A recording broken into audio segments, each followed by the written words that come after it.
नमस्कार दोस्तों, कैसे हैं आप लोग। बर्ड फ्लू की प्रॉब्लम, एवियन इन्फ्लुएंजा की प्रॉब्लम रिसेंटली इंडिया में बहुत बढ़ रही है। कंटेक्स्ट क्या है इसका? कंटेक्स्ट ये है कि भैया एवियन फ्लू रिसेंटली 4 स्टेट्स में 12 एपिसेंटर्स में, एपिसेंटर मतलब एक ऐसी जगह जहां पे बहुत एक्सेस केसेस मिले हैं एवियन इन्फ्लुएंजा के। तो 4 स्टेट्स, राजस्थान, मध्य प्रदेश, हिमाचल प्रदेश और केरला, इन 4 स्टेट्स में 12 ऐसी जगहें पाई गई हैं जहां पे एवियन इन्फ्लुएंजा बहुत तेजी से फैला है। और जब एवियन इन्फ्लुएंजा बहुत तेजी से फैलता है तो गवर्नमेंट का 2015 का नेशनल एवियन इन्फ्लुएंजा प्लान है, जिसके चलते जिन बर्ड्स में ये इन्फ्लुएंजा फैल रहा है इनको कल कर दिया जाता है। कल मतलब इनको काट के मार दिया जाता है और उसके बाद कहीं पे इनको दफना दिया जाता है।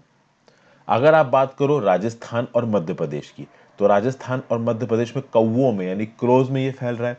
हिमाचल प्रदेश के पौंग डैम में माइग्रेटरी बर्ड्स में फैल रहा है और केरला में डक में और पोल्ट्री यानी चिकन वगैरह में फैल रहा है। तो यहाँ पे सेंट्रल गवर्नमेंट की तरफ से निर्देश गए हैं कि प्रॉपर पीपी किट्स होनी चाहिए। इन बर्ड्स को मारने के लिए, कलिंग ऑपरेशंस के लिए जो एक्सेसरीज की जरूरत है वो होनी चाहिए। पब्लिक के अंदर एक अवेयरनेस फैलानी जरूरी है कि भाई अगर आप पोल्ट्री प्रोडक्ट्स को कंज्यूम करना चाहते हैं तो प्रॉपर बॉयल और कुक करके करें। तो ये सब बातें यहाँ पे निकल के आ रही हैं। तो कुल मिला के ये जो पूरा टॉपिक है, इसका वाई एन न्यूज तो हमने देख लिया। इस पूरे टॉपिक को हम लोग 2 भागों में कवर करेंगे।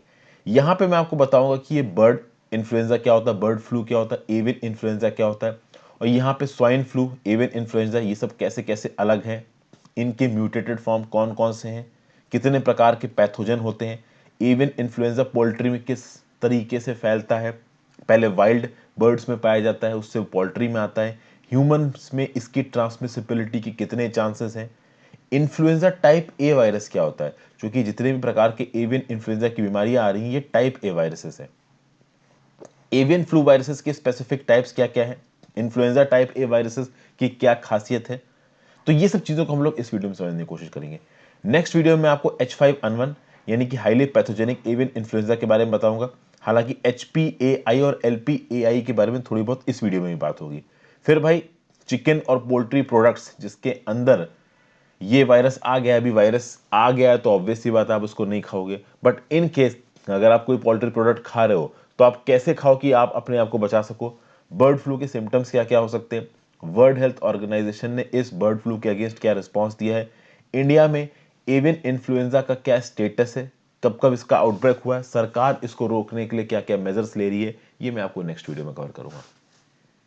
तो आगे बढ़ने से पहले इस पर्टिकुलर वीडियो पे लाइक का बटन, नीचे कमेंट छोड़ दीजिए। आपके कमेंट छोड़ने से वीडियो का एंगेजमेंट बढ़ता है। साथ साथ मेरे द्वारा बनाई गई और वीडियोस को देखने के लिए और मुझे हेल्प करने के लिए आप चैनल पे ज्वाइन बटन दबा के मेंबर भी बन सकते हैं। इंस्टाग्राम पे फॉलो कर लीजिए, आपकी जेन्युइन डाउट्स को जवाब दूंगा। टेलीग्राम ग्रुप ज्वाइन कर लीजिए, वहां पे आपको इस लेक्चर की पीडीएफ मिल जाएगी।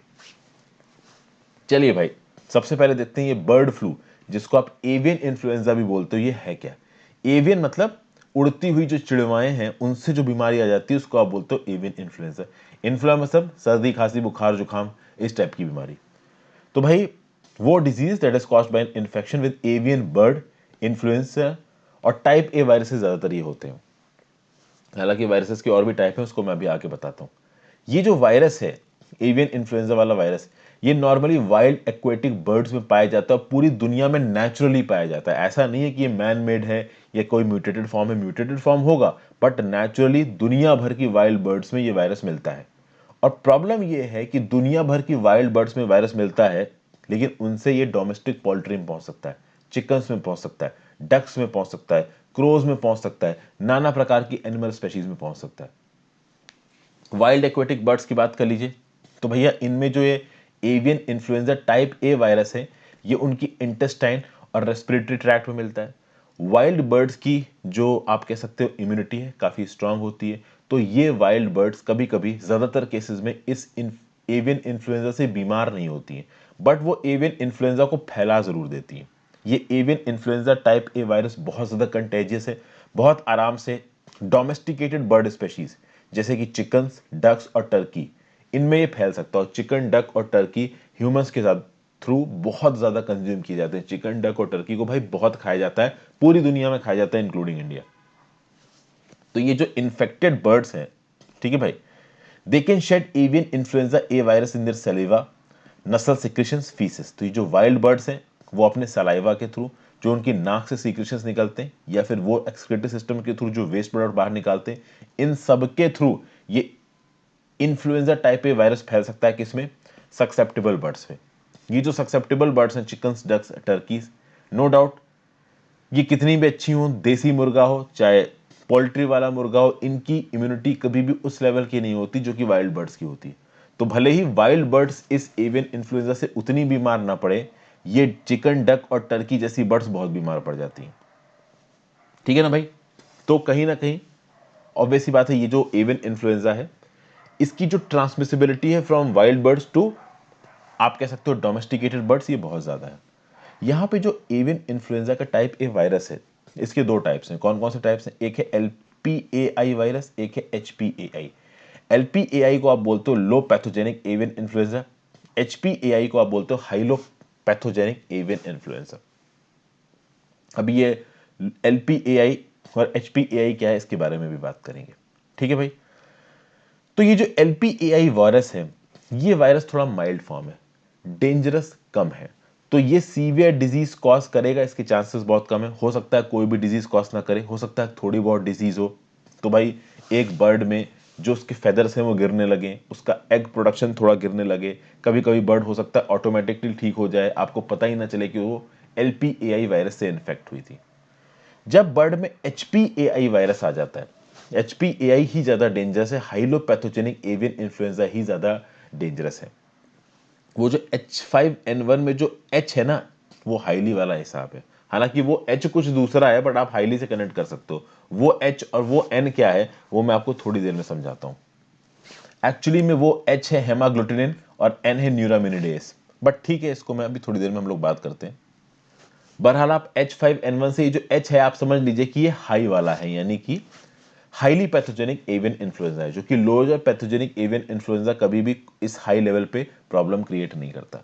ठीक है भाई। लेकिन ये बात है, चाहे HPAI हो चाहे LPAI हो, ये दोनों प्रकार के वायरस बहुत तेजी से फैलते हैं। प्रॉब्लम यह है कि ये LPAI वायरस अगर किसी बर्ड को इन्फेक्ट करता है तो वो आगे आने वाले समय में अपने आप को HPAI में कन्वर्ट कर सकता है। तो लो पैथोजेनिक वाला in the course of time या in the course of evolution या in the course of transmissibility अपने आप को हाई पैथोजेनिक में कन्वर्ट कर सकता है। ठीक है भाई।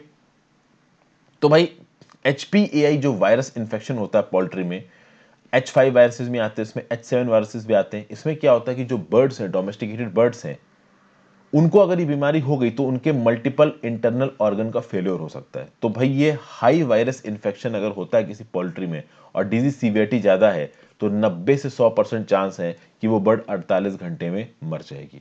कभी कभी कुछ डक्स में क्या होता है कि उनको बीमारी होती है, वो मरती नहीं और बीमारी पता भी नहीं चलती है।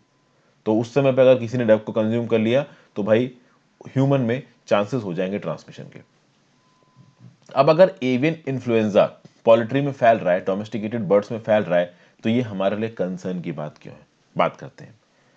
देखिए जो H5 और H7 वायरसेस हैं, ये हाईली पैथोजेनिक वायरसेस में अपने आप को कन्वर्ट कर सकते हैं। मैं बताता हूं हाईली पैथोजेनिक कैसे। वैसे तो लो पैथोजेनिक और हाई पैथोजेनिक है ही ये।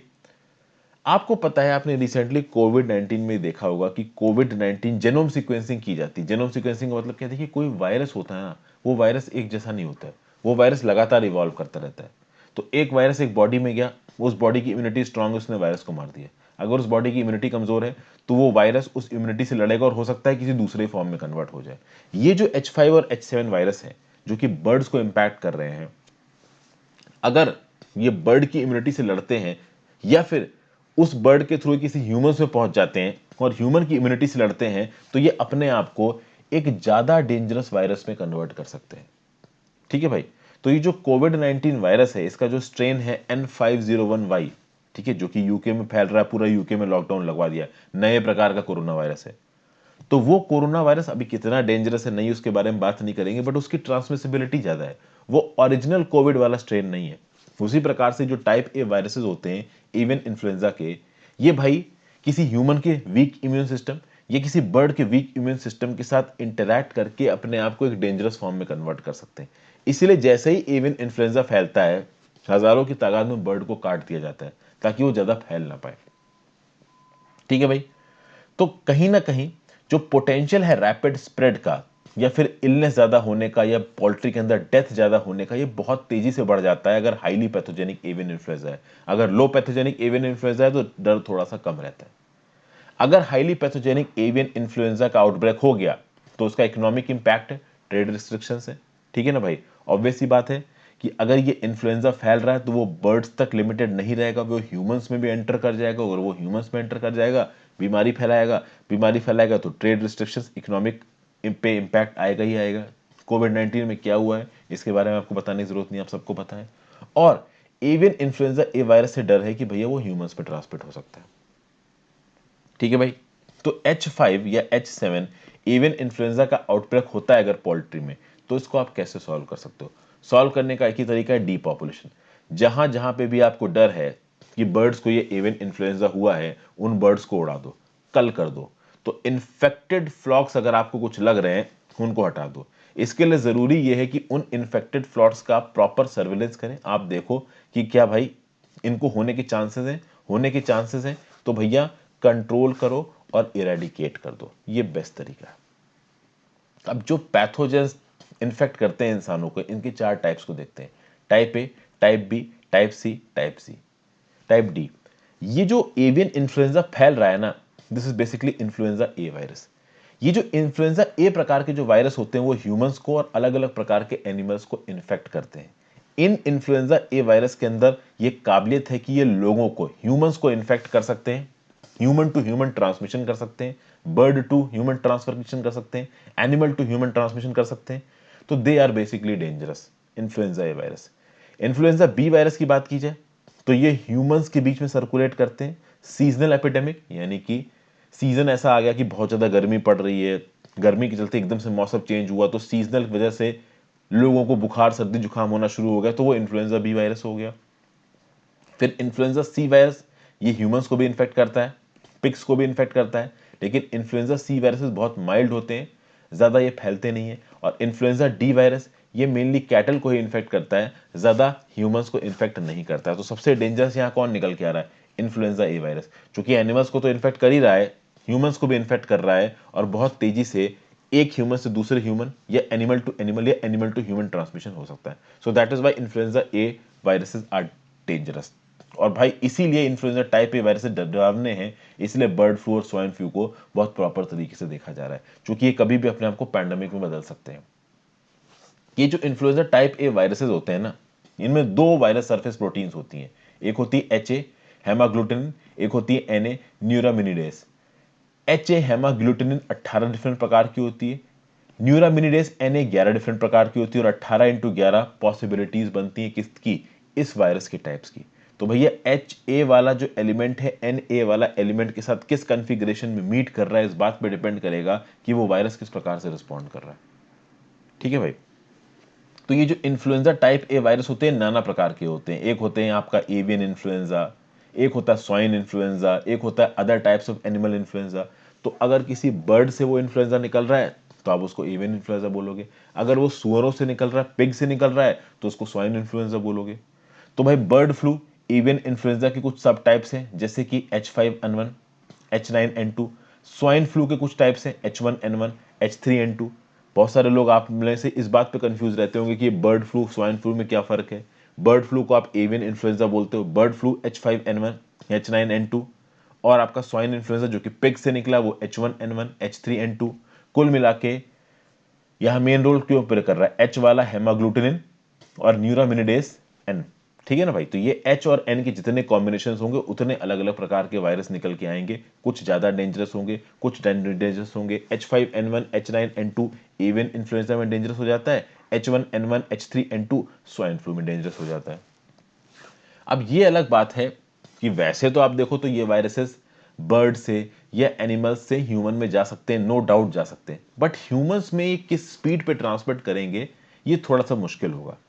ऐसा नहीं होगा कि ये जो H5N1 बर्ड फ्लू वायरस है ये सीधे चिकन से ह्यूमंस में जाएगा और ह्यूमंस में इसी फॉर्म में सर्कुलेट होता रहेगा। ऑब्वियसली बात है, जब ह्यूमंस में वायरस पहुंचेगा, ह्यूमंस का इम्यून सिस्टम इस वायरस को अलग तरीके से अटैक करेगा, तो हो सकता है कि ह्यूमन का इम्यून सिस्टम इसको हरा ही दे, ज्यादातर केसेस में हरा ही देगा अगर इम्यून सिस्टम अच्छा है तो, और नहीं अच्छा है तो भाई वायरस का कोई एक नया ही म्यूटेटेड फॉर्म बन के फैल सकता है। समझ गए ना। तो ये वायरसेस ह्यूमंस में उतनी तेजी से फैलेंगे ऐसा तो नहीं है, बट ह्यूमंस में पहुंचने के बाद या तो मर जाएंगे या फिर किसी दूसरा म्यूटेटेड फॉर्म लेके फैलने लगेंगे। इसलिए बहुत जरूरी है कि जैसे इस प्रकार का वायरस फैले उसको वहीं का वहीं आप रोक दो। समझ गए भाई। तो avian influenza type A virus के बारे में हमने देखा कि नॉर्मली ह्यूमंस को ये इन्फेक्ट नहीं करता है, बट कहीं ना कहीं ह्यूमंस में भी इसके इन्फेक्शन देखने को मिले। ह्यूमंस भी avian influenza type A viruses से इन्फेक्ट होते हैं, मैंने आपको बताया ना, वो इन्फेक्ट होते हैं, ज्यादा केसेस देखने को मिले नहीं है। और इन्फ्लुएंजा ए वायरस इन्फेक्शन की वजह से जो कभी कभी डिजीज इन्फेक्शन होते हैं ना ह्यूमंस के अंदर, वो सीवियर भी होते हैं, वो एसिम्टोमेटिक भी होते हैं कि आपको है पर आपको पता नहीं चलेगा। आपको माइल्ड फर्क आ सकता है, सीवियर फर्क आ सकता है, या आपकी मौत भी हो सकती है। बहुत सारे लोगों की एवियन इन्फ्लुएंजा के चलते मौत हुई भी है। ठीक है भाई। और ये जो ह्यूमन इन्फेक्शंस हुए थे ये इसीलिए हुए थे कि इन्फेक्टेड बर्ड्स के साथ कांटेक्ट में आए थे या उनके सीक्रेशंस या एक्सक्रीशंस के साथ कांटेक्ट में आए थे। तो भाई 3 प्रकार के सब टाइप से avian influenza type A virus के जो कि ह्यूमंस को इंपैक्ट करते हैं। एक है H5, एक है H7, एक है H9 वायरस। ठीक है, जिसमें से एशियन लीनेज यानी एशिया में फैलने वाला कौन सा है, एक है H5N1, एक है H7N9। ठीक है भाई। ये ह्यूमंस में काफी तेजी से फैलता है, एशिया में काफी तेजी से फैलता है। हालांकि पूरी दुनिया में H5, H7 और H9 तीनों फैले। एशिया में फैलने वाला है H5N1 और H7N9। अगली वीडियो में हम लोग इस HPAI H5N1 से कंटिन्यू करेंगे। Thank you for watching friends. बहुत ज़्यादा लंबी मैं एक वीडियो करना नहीं चाहता हूँ, आपको समझाने पे ज़्यादा फोकस है। आई होप समझ में आ रहा हो। नीचे कमेंट बॉक्स में अपने व्यू पॉइंट जरूर दीजिएगा। Good bye.